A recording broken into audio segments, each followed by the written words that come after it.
Hello friends, नमस्कार। हिंदी ज्ञानद्वीप में आपका स्वागत है। मैं डॉक्टर गुंजन शाह आज आपके लिए एक नया वीडियो लेकर आई हूँ अन्योक्ति एवं व्यतिरेक अलंकार का, जो 9th एवं 10th के लिए तो उपयोगी है ही, साथ ही अन्य प्रतियोगिता परीक्षा के लिए भी उपयोगी होगा।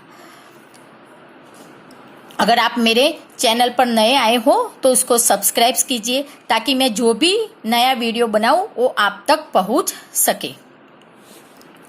अन्योक्ति अलंकार अर्था अलंकार का ही एक भेद है।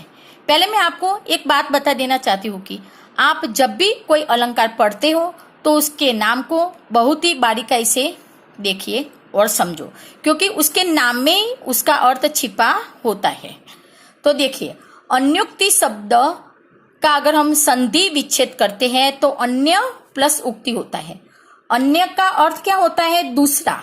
और उक्ति का मतलब होता है कथन या बात, यानी कि दूसरों के लिए कही गई बात या दूसरों के लिए कहा गया कथन, ये है अन्योक्ति। तो इस आधार पर अब आज हम इसकी परिभाषा देखेंगे।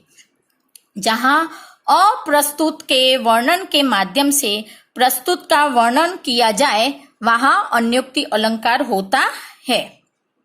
यानी कि अप्रस्तुत किसको बोलते हैं? उपमान को बोलते हैं। और प्रस्तुत किसको बोलते हैं? उपमेय को बोलते हैं। यानी कि इसका मतलब होता है उपमान के वर्णन के माध्यम से उपमेय का वर्णन किया जाता है, वहां पे अन्योक्ति अलंकार हो जाता है। तो इसको हम अप्रस्तुत प्रशंसा अलंकार भी कहते हैं। यानी कि ये अलंकार में क्या होता है कि कोई भी बात सीधी नहीं कही जाती, लेकिन किसी को माध्यम बनाकर यहाँ पे कही जाती है। तो यहाँ पे माध्यम कौन बनता है? उपमान बनता है। और किसका वर्णन किया जाता है? उपमेय का वर्णन किया जाता है। तो इस आधार पर ये अन्योक्ति अलंकार होता है। तो आज हम यहाँ पे ये कुछ उदाहरण के माध्यम से ये परिभाषा को और ध्यान से देखेंगे। नहीं पराग नहीं मधुर मधु, नहीं विकास इही काल, अली कली ही सो बिंध्यो, आगे कौन हवाल। ये बहुत ही प्रसिद्ध दुआ है, बिहारी का है। बिहारी ने अपने राजा जयसिंह को कोई संदेशा भिजवाना था, इसके लिए इसकी रचना कर दी थी। जब राजा जयसिंह अपनी नव विवाहित रानी के प्रेम में आसक्त थे, तब ये दोहे की रचना बिहारी ने की थी। देखिए यहाँ पे एक तो इसका सीधा अर्थ मैं बताती हूँ। पहले यहाँ पे अप्रस्तुत कौन है? देखिए ये अली। अली किसको बोलते हैं? भंवरा को बोलते हैं। और कली, कली जो फूल के पहले की जो अवस्था होती है उसको बोलते हैं कली। वो आप सभी को भली भांति आप सभी जानते होंगे। तो इसका सीधा अर्थ क्या है?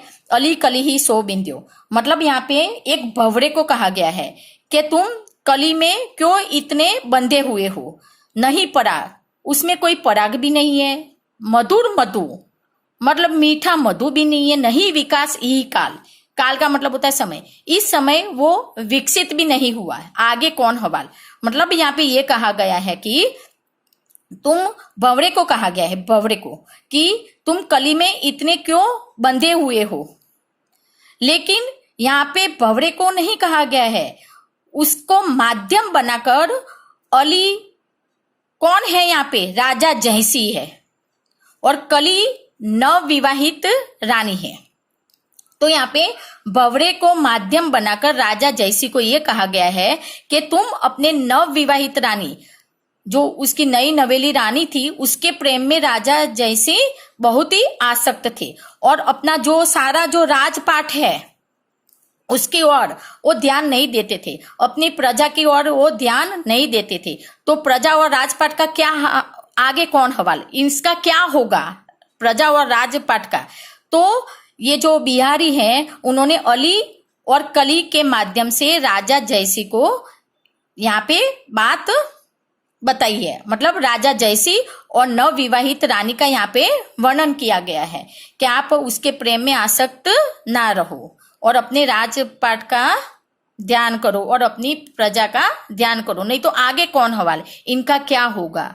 तो इस प्रकार यहाँ पे अप्रस्तुत अली और कली के माध्यम से प्रस्तुत राजा जयसिंह और नव विवाहित रानी का यहाँ पे वर्णन किया गया है। इसलिए ये अन्योक्ति अलंकार हुआ।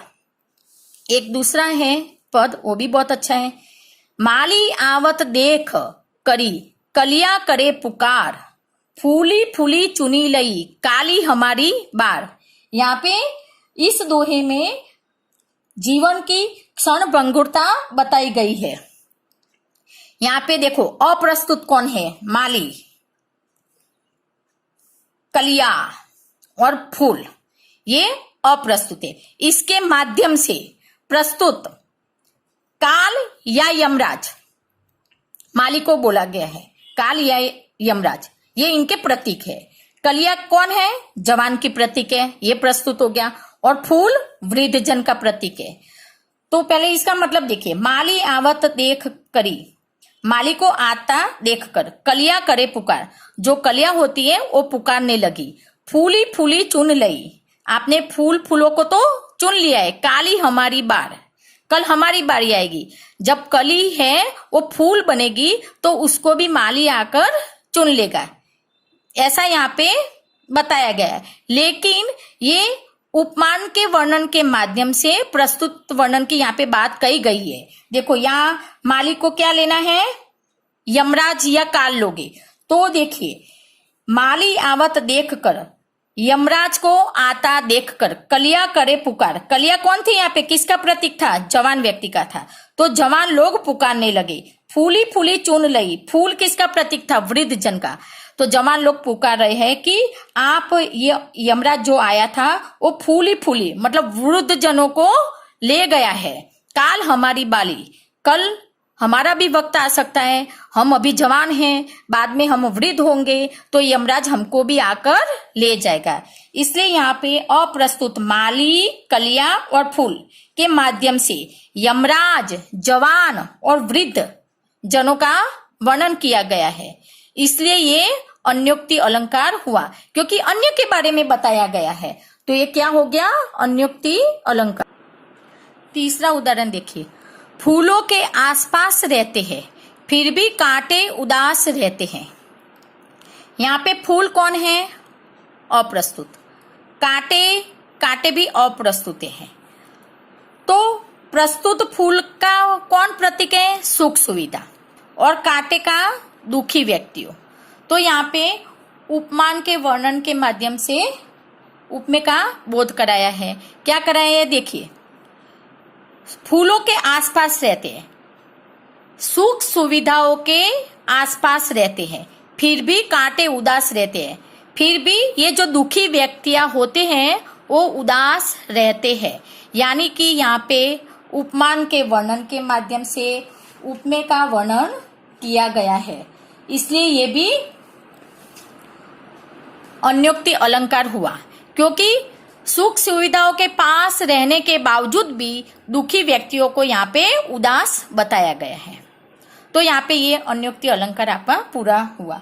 तो आपको यहाँ पे बस ये याद रखना है कि अप्रस्तुत के माध्यम से जहाँ प्रस्तुत का वर्णन किया जाता है वह अन्योक्ति अलंकार होता है, यानी कि उपमान के माध्यम से उपमेय का वर्णन किया जाता है।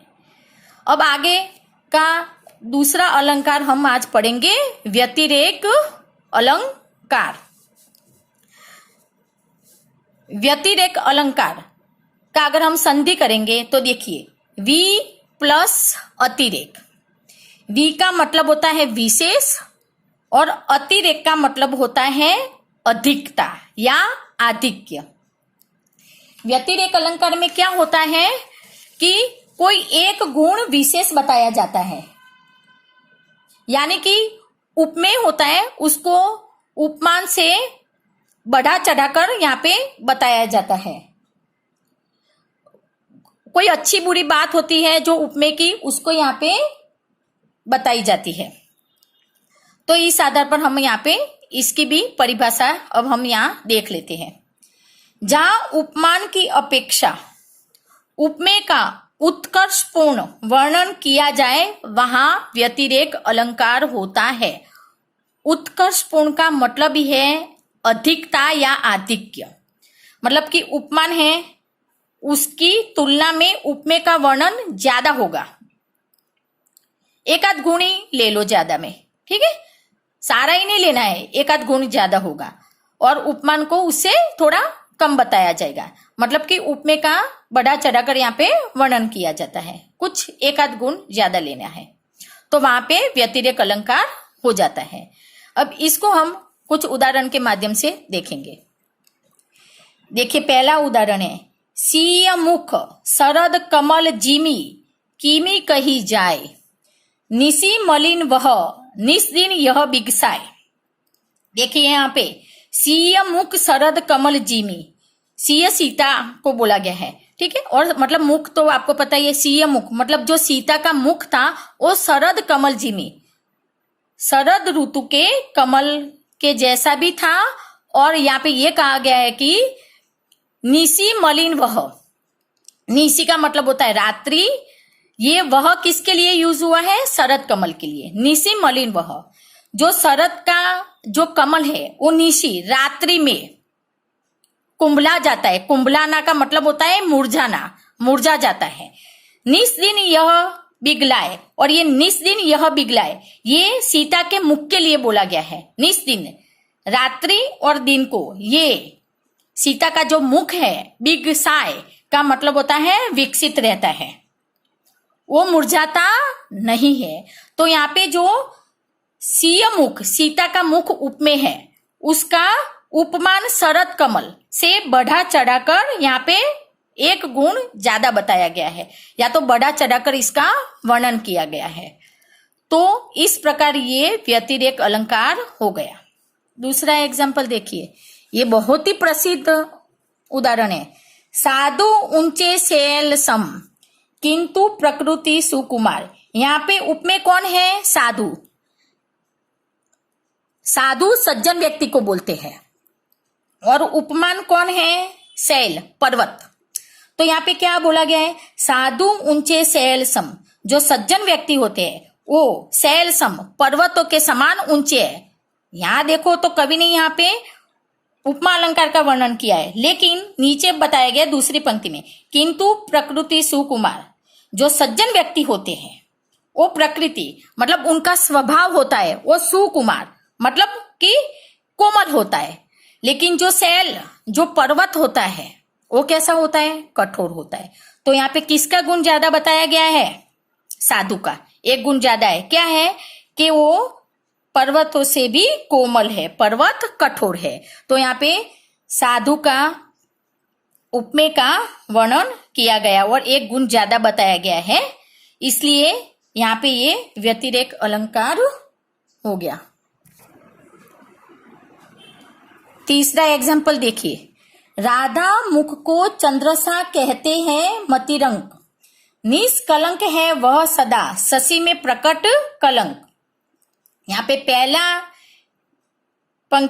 पंक्ति में राधा के मुख को चंद्र के समान कहा गया है, तो यहाँ तो हो गया ये उपमा अलंकार। लेकिन नीचे और भी दूसरी पंक्ति में कुछ कहा गया है कि निष्कलंक है वह सदा, मतलब जो राधा का मुख है उसकी तुलना तो किसके साथ की गई है, चंद्र के साथ। लेकिन जो राधा का मुख ये उपमेय है, और उपमान कौन था, चंद्र।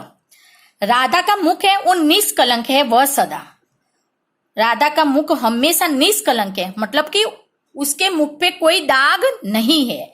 शशि में प्रकट कलंक, और शशि चंद्र को बोलते हैं, चंद्र में हमको कोई दाग दिखाई दे रहा है। तो यहाँ पे राधा का मुख के अंदर एक गुण ज्यादा है, और शशि में कलंक है मतलब दाग है, तो उसकी मुख से हीनता बताई गई है, हीन बताया गया है राधा के मुख से चंद्रमा को, और राधा के मुख को ज्यादा बताया गया है, उसका गुण बताया गया है कि वो बेदाग है, मतलब उसमें कोई दाग नहीं है। तो इस आधार पर ये व्यतिरेक अलंकार हुआ। चौथा एग्जाम्पल देखिए, मुख मयंक सो है सखी मधुर वचन सविशेष। मुख मयंक सो है सखी, यहाँ पे देखा जाए तो कवि ने उपमा अलंकार कर दिया है। कैसे, क्योंकि उसने मुख मयंक, ये भी चंद्र को ही कहते हैं, तुलना की गई है मयंक से, चंद्र से, तो कह रहे मुख मयंक सो है सखी, मुख है चंद्र के समान, लेकिन इसमें भी एक गुण ज्यादा बताया गया है मयंक से मतलब शशि से, मधुर वचन सविशेष। लेकिन वो जो मुख, नायिका का जो मुख है, उसका जो वचन है, वो जो भी कुछ बोलती है उसके वचन कैसे हैं? मीठे हैं। चंद्रमा बोल सकते हैं? नहीं बोल सकते हैं। तो यहाँ पे कौन सा गुण बताया गया है? मधुर वचन। नायिका के मुख के वचन कैसे हैं? मीठे हैं। तो इस आधार पर ये हुआ व्यतिरेक अलंकार। देखो, आपको उपमेय और उपमान की पहचान तो हो ही गई होगी, इतने सारे आपने अर्थालंकार के वेद पढ़े हैं। तो अब आइए आगे, 5वां है जो लास्ट है। यह पार्थ नंदन पार्थ से भी धीर वीर प्रशस्त है।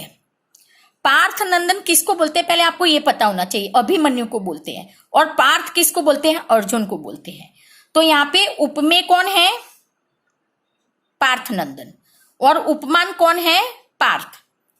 अब देखिए, यह पार्थ नंदन पार्थ से भी धीर वीर प्रशस्त है। यहाँ पे कहा गया है कि ये जो पार्थ नंदन मतलब कि अभिमन्यु पार्थ से भी, अर्जुन से भी धीर और वीर है।